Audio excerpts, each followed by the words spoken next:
नमस्कार दोस्तों, राधे राधे, जय श्री कृष्णा।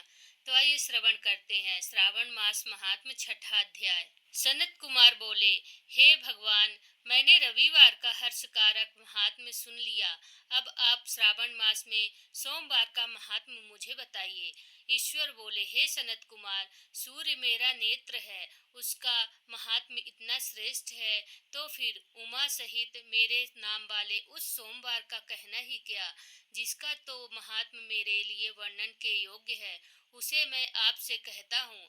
सोम चंद्रमा का नाम है और यह ब्राह्मणों का राजा है। यज्ञों का साधन भी सोम है। उस सोम के नाम के कारणों को आप सावधान होकर मुझसे सुनिए, क्योंकि यह वार मेरा ही स्वरूप है, अतः इसे सोम कहा गया है। इसलिए यह समस्त राज्य का प्रदाता है और श्रेष्ठ भी है। व्रत करने वाले को यह संपूर्ण राज्य का फल देने वाला है। हे विप्र, उसकी विधि सुनिए। मैं आपको विस्तार पूर्वक बता रहा हूँ।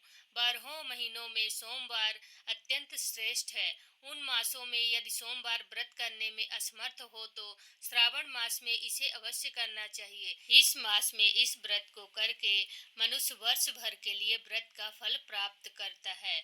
श्रावण मास में शुक्ल पक्ष के प्रथम सोमवार को यह संकल्प करे कि मैं इस व्रत को विधिवत करूंगा, शिव जी मुझ पर प्रसन्न हो। इस प्रकार चारों सोमवार के दिन, और यदि 5 हो जाए तो इसमें भी प्रातः काल यह संकल्प करें और रात में शिव जी का पूजन करें। 16 उपचारों से सायंकाल में शिव जी की पूजा करें और एकाग्रचित होकर यह दिव्य कथा का श्रवण करें। हे सनत कुमार, इस सोमवार की कही जाने वाली विधि को अब मुझसे सुनिए।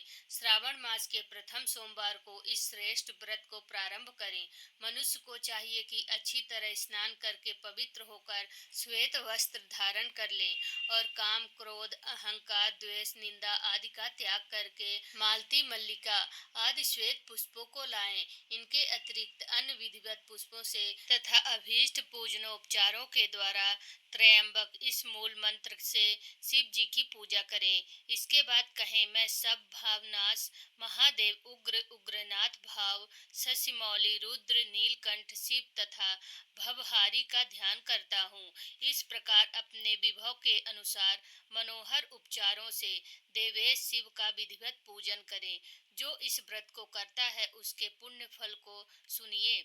जो लोग सोमवार के दिन पार्वती सहित शिव जी की पूजा करते हैं वे पुनरावृत्ति से रहित अक्षय लोक पात्र करते हैं। हे सनत कुमार, इस व्रत से मास में नक्त व्रत से जो पुण्य प्राप्त होता है उसे मैं संक्षेप में कहता हूँ। देवताओं तथा दानवों से भी अवैध 7 जन्मों का अर्जित पाप नक्त भोजन से नष्ट हो जाता है, इसमें संदेह नहीं करना चाहिए। अथवा इस अयुक्तम व्रत को उपवास पूर्वक करें। इसे करने से पुत्र की इच्छा रखने वाला मनुष्य पुत्र प्राप्त करता है और धन चाहने वाला धन प्राप्त करता है। वह जिस जिस अभीष्ट की कामना करता है उसे पा जाता है। इस लोक में दीर्घकालिक वांछित सुखोपभोगों को भोग कर अंत में श्रेष्ठ विमान पर आरूढ़ होकर वह रुद्र लोक में प्रतिष्ठा प्राप्त करता है। चित्त चंचल है, धन चंचल है और जीवन भी चंचल है, ऐसा समझकर प्रयत्न पूर्वक व्रत का उद्यापन करना चाहिए। चांदी के वृषभ पर विराजमान स्वर्ण निर्मित शिव तथा पार्वती जी की प्रतिमा अपने सामर्थ्य के अनुसार बनानी चाहिए। इसमें धन की क्रीणता नहीं करनी चाहिए। इसके बाद एक दिव्य तथा शुभ लिंग तो भद्र मंडल बनाएं तथा इसमें 2 श्वेत वस्त्रों से युक्त एक घट स्थापित करें। घट के ऊपर तांबे अथवा बांस का बना हुआ पात्र रखें और इसके ऊपर उमा सहित शिव को स्थापित करें। इसके बाद श्रुति, स्मृति तथा पुराणों में कहे गए मंत्रों से शिव की पूजा करें। पुष्पों का मंडल बनाएं तथा इसके ऊपर सुंदर चंदोबा लगाएं। इसमें गीतों तथा बाजों की मधुर ध्वनि के साथ रात में जागरण करें। इसके बाद बुद्धिमान मनुष्य अपने गृह सूत्र से निर्दिष्ट विधान के अनुसार अग्नि स्थापन करे और फिर सब आदि 11 श्रेष्ठ नामों से फलास की समिधाओं से 108 आहुति प्रदान करे।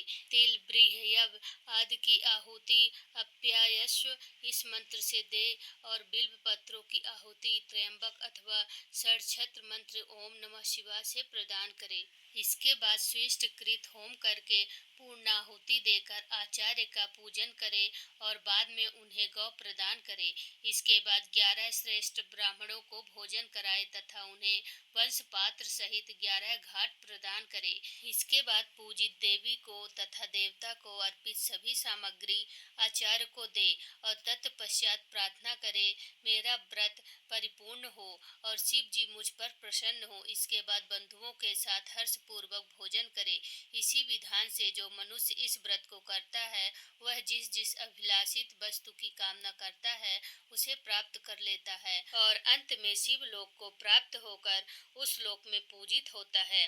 हे सनत कुमार, सर्वप्रथम श्री कृष्ण ने इस मंगलकारी सोमवार व्रत को किया था। श्रेष्ठ अस्तिक तथा धर्मपरायण राजाओं ने भी इस व्रत को किया था। जो इस व्रत का नित्य श्रवण करता है वह भी उस व्रत के करने का फल प्राप्त करता है।